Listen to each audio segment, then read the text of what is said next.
Olá, tudo bom? Para quem não me conhece, meu nome é Sofia, sou engenheira química, dou aula de matemática há alguns anos, já 3 anos, no cursinho Popular Liberty-se. Amo exatos, sou apaixonada por matemática, por essa linguagem espetacular que faz a gente entender o mundo e a natureza e tudo mais. Eu digo que Deus era matemático. Mas enfim. Hoje a gente vai trabalhar um assunto que é extremamente importante, que é porcentagem. E como todos estamos em quarentena, a aula tem que ser online, então por isso que eu tô gravando esse vídeo. E como eu disse no vídeo anterior, meu namorado tá me forçando a fazer vídeos de qualidade, então vamos tentar. Porcentagem é um assunto extremamente importante, que cai pra caramba no Enem. Cai pra caramba na Unicamp, na USP, em todas as provas, cai bastante em concursos públicos dos mais diversos. É um assunto muito comum e é um assunto que muito cai na vida, né? Se a gente for pensar, onde a gente usa porcentagem, onde a gente vê a porcentagem, né? Tipo, você tá andando e aí você vai numa loja de roupa e tá escrito assim, todas as roupas com 15% de desconto hoje. Ou se você comprar tais coisas no cartão de débito, você vai ter 5% de desconto. Compra no boleto, 6% de desconto, enfim. Porcentagens muito comuns, né? Tipo, às vezes a gente vê, o índice de probabilidade que chova hoje é 90% ou 50%. Então, quando a gente vê a meteorologia, fala em porcentagem. A gente vê numas lojas, vendas, propagandas, fala em porcentagem. Quando a gente fala em juros, a gente está falando em porcentagem também, né? A gente pensa, são 10% de juros, 7% de juros ao ano, ao mês, enfim. Juros é outro assunto, mas para fazer juros, você tem que saber porcentagem. Eles estão um preso no outro. Então, a gente tem que ver esse assunto para fazer qualquer coisa na vida. E por isso, eu montei essa aula. Muito bem. A primeira coisa que eu queria colocar é que a porcentagem, ela é nada mais do que uma fração. Isso mesmo. A gente tem que aprender fração antes de porcentagem por um bom motivo. Vamos pensar. 30%. Olha esse por cento. Então é 30 por. O nosso sinal de fração é como se fosse o por. Né? Eu vou até pôr aqui. Cento vem de 100. Então, 30% é a mesma coisa que 30 sobre 100. Sei lá, 72% é a mesma coisa que 72 sobre 100. Ok? Então, o que a gente tem? 72% é uma fração em que a gente tem 72 partes de um todo de 100. A gente pode pensar também em gráficos. Vamos ver. Deixa eu pegar aqui essa folha. Já ouviram falar no gráfico de pizza? Um gráfico de setores? Ele é um gráfico que usa porcentagem para ser feito. Vamos fazer assim. Eu vou desenhar um círculo. Eu não sou muito boa de círculos, tá? Eu sou das exatas, não das artes. Mas eu tô me esforçando. E aí a gente vai desenhar alguns setores. A gente sabe que esse todo aqui, que tá em azul, vale 100%. Então, se eu pintasse o círculo inteiro, eu tinha 100%. Vamos tirar, então, uma parte. Metade. Esse setor aqui da minha pizza é 50%. Beleza? E eu posso tirar outras partes. Aqui eu tenho, vou pôr aqui, 30%. Certo? Aí dá pra gente saber já quanto vale essa última parte aqui. Que eu vou pintar em azul. Vamos fazer 50 mais 30. Quer dizer que eu tenho 80%. Então, a gente já tem 80% ocupado. Vamos pintar para ficar meio igual. Essa parte aqui vai ser, então, 100, que é o meu 100%, que é o meu círculo como um todo, menos 80%. Quanto que dá isso? 20%, certo? Então, a gente tem que isso aqui vai valer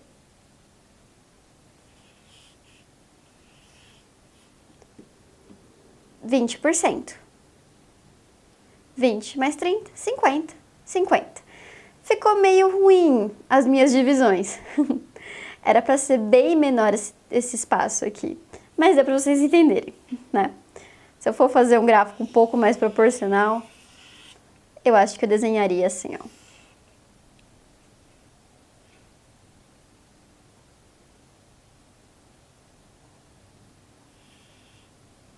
Esse aqui é 50.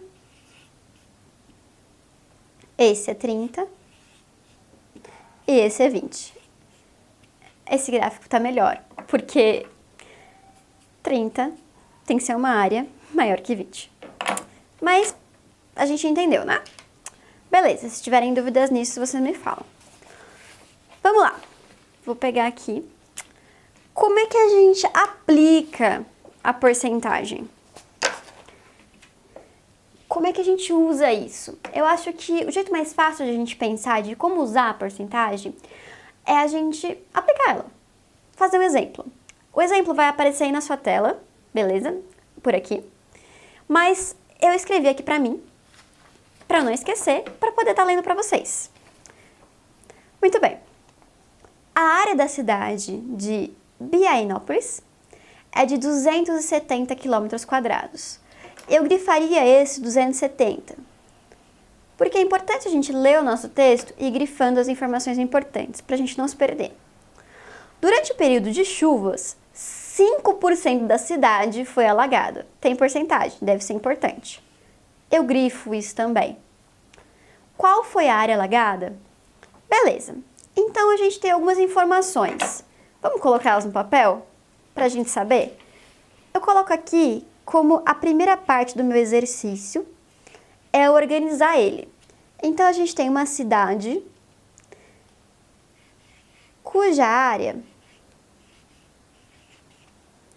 é igual a 210 km².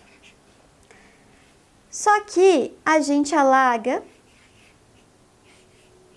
no período de chuvas 5%. Ele quer, então, qual foi a área alagada? Ele quer em quilômetros quadrados quanto da minha cidade fica embaixo da água no período de chuvas. Muito bem, então vamos lá. O que a gente faz? A gente vai pegar o todo, assim como nas frações. 210 km². E tirar os meus 5%. Tem duas formas de a gente fazer isso. Uma é a gente pensar na definição, que você pega o seu todo e multiplica pela sua fração para conseguir o que você precisa, ou a gente faz a regra de 3. Eu vou fazer dos dois jeitos para ver qual vocês entendem melhor. Se a gente pensa dessa forma, eu tinha uma pizza e eu quero tirar meio dela, eu vou multiplicar o meu todo, uma pizza, por meio. 1 vezes meio, sobra meio. Beleza? Então é isso que a gente vai pensar. 210 vezes a minha fração que eu quero retirar. Então eu vou pôr ela em fração. 5 sobre 100. Beleza? Igual. Ok. A gente vai poder cortar um zero, né? Coisa que mais as pessoas gostam de fazer é cortar. Vai ficar 21 vezes 5 sobre 10. Vamos lá, então. 21 vezes 5. 5 vezes 1? 5. 5 vezes 2? 10. Certo? Dividido por 10. Então, vai ficar 105 dividido por 10. Eu nem preciso montar, preciso?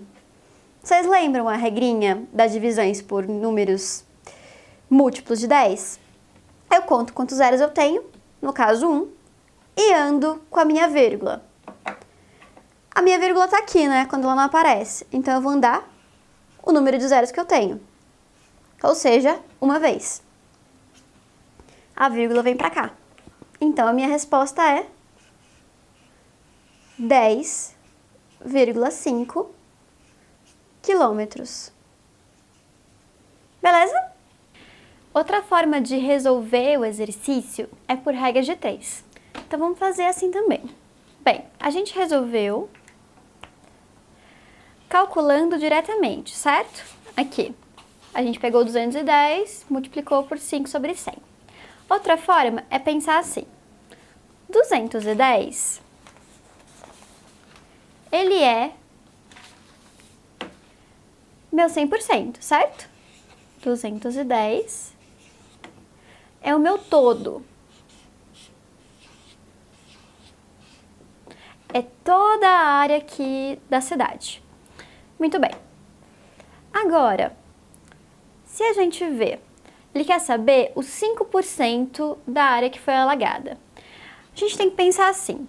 Numa regra de 3, a gente tem duas colunas. Uma coluna é de um tipo e a outra coluna é outro tipo. No caso, essa coluna é quilômetro quadrado. E essa coluna é porcentagem. A gente tem um valor de porcentagem, 5% da cidade. Então, eu vou colocar aqui, 5%. Muito bem. Aí, junta. E a área em quilômetro quadrado é o que eu quero descobrir. Se eu não sei o que é, eu ponho uma letra. Qual que é a letra? No caso, X. Se você quiser colocar a letra do seu nome, não tem importância. Muito bem. Agora, o que a gente faz? A gente multiplica em cruz. Como assim? Pega o 210 e multiplica por 5%. E o 100 multiplica por X. Deixa eu forçar aqui. Vamos escrever na linha de baixo.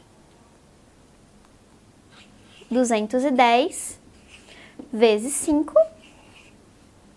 igual a 100 vezes o X. Beleza? Ok. Nossa, Sofia, você está fazendo passo a passo? Galera, a gente tem que pensar assim. Eu sempre falo para meus alunos. Se você está seguro, está tranquilo com as contas, com as multiplicações, com as divisões, pode pular a etapa. Se você não está seguro, se está começando agora, faz etapa por etapa para o seu cérebro absorver o que está acontecendo. Muito bem. Agora, aqui a gente tem uma equação do primeiro grau. Tenho que admitir. E a gente ainda não viu a equação do primeiro grau, mas fica tranquilo, é só um pequeno passo que a gente vai precisar disso. Essa aqui é a nossa incógnita. É aquilo que a gente quer descobrir. Como assim? A gente pensa em uma busca, num jogo de detetive, e que a gente vai pegando pistas e vai isolando o nosso problema. Tipo no House. O Dr. House, ele pega, essa pessoa tá com tais sintomas. Ele coloca os sintomas lá no quadro e vai colocando várias possibilidades e vai isolando o problema. Quando ele isola completamente, ele descobre qual que é a doença que aquela pessoa tem. E é isso que a gente vai fazer. A gente vai isolar aquilo que a gente quer descobrir para a gente poder descobrir de fato o valor dela. Bem, o que a gente quer descobrir é o X. E o que está incomodando o nosso X? É o 100, certo? O 100 está do lado dele, então ele não está sozinho. Então eu não isolei o problema, aqui a gente tem várias outras coisas. O que a gente tem que fazer? Passar esse 100 para o outro lado, onde ele não incomoda. Muito bem. Vamos pensar. O 100, ele multiplica o X, certo? Quando a gente passa um número para o outro lado do igual, eu sei que é meio infantil, mas eu encaro dessa forma. O igual é como se fosse o armário de Nárnia, sabe? Tudo que passa por ele muda completamente. Tipo, tudo se inverte, o mundo vira outra coisa. Ou pode ser, sei lá, o portal do mundo invertido daquela série do Netflix. Stranger Things. Stranger Things, isso. Pode ser o portal do Stranger Things. Muito bem. Então eu vou passar o 100 para o outro lado. Então ele vai passar pelo portal e vai virar o oposto dele. Certo? Mas o que é o oposto do 100? Vamos pensar? Qual que é o oposto da adição? Beleza. A gente tinha 2, certo? Originalmente. Aí a gente soma 2. Vai dar 4. Se eu pegar esse 4 e subtrair 2, vai dar 2. Ou seja, eu retornei para o meu valor inicial. Por quê? Porque adição e subtração são opostos. A mesma coisa acontece com a multiplicação e a divisão. São operações opostas. Vamos ver. Pega o 2 de novo. 2 vezes 3. Quanto que dá? 2 vezes 3, 6. Se eu pegar esse 6 e dividir por 3, volta a ser 2. Ou seja, nada aconteceu. É como se fosse para frente, para trás e voltasse para o centro. É como se nada tivesse acontecido. Por quê? Porque multiplicação e divisão são operações opostas. Então, quando a gente passar pelo nosso portal do Stranger Things, o 100 que está multiplicando o x vai passar dividindo o que está aqui. Muito bem, vai ficar então 210 vezes 5 dividido por 100, que é igual a nossa incógnita. Ou seja, isolamos o nosso problema, a gente descobriu o que é a nossa doença, como se fosse no House. Vamos lá. A gente pode resolver isso. Uma coisa mais gostosa de fazer, cortar zeros. Todo mundo que é das exatas, ou quem não é também, adora cortar coisas. Beleza, cortei. Ficou 21 vezes 5 dividido por 10. Vamos fazer 21 vezes 5. Tranquilinho. 5 vezes 1, 5. 5 vezes 2, 10. 105, certo? Vou colocar aqui então. 105 dividido por 10 igual a x. Muito fácil agora. O 10, múltiplo de 10, certo? A gente só conta o número de zeros. Quantos zeros eu tenho? Eu tenho um zero. Então, eu vou andar com a minha vírgula uma vez. Prontinho. Então, x igual a 10,5. 10,5 o quê? 10,5 quilômetros quadrados. Resposta: 10,5 quilômetros quadrados. Deu a mesma resposta do outro, não deu? Olha bem aqui. 10,5 quilômetros quadrados. Só que eu fiz de duas formas diferentes. Uma forma é eu multiplicando a fração pelo todo e a outra forma é fazendo a regra de 3, pensando que a área da cidade é o todo e x é a área que ficou alagada, que é 5%. E aí eu só resolvi a minha equação do primeiro grau e foi uma resolução bem simples também. Façam o que vocês se sentirem mais à vontade, o que vocês acharem que é mais legal, mais rápido, o que melhor se encaixa para vocês. Esse vídeo está muito longo, então a gente vai fazer o resto da matéria de porcentagem em outro vídeo, que vou lançar também. Fala para seus colegas assistirem os vídeos também, para estudar porcentagem, que é um assunto muito importante. Qualquer dúvida, fala comigo, não esquece disso. E vejam o próximo vídeo, que vai ser tão importante quanto esse. Beleza? Beijão!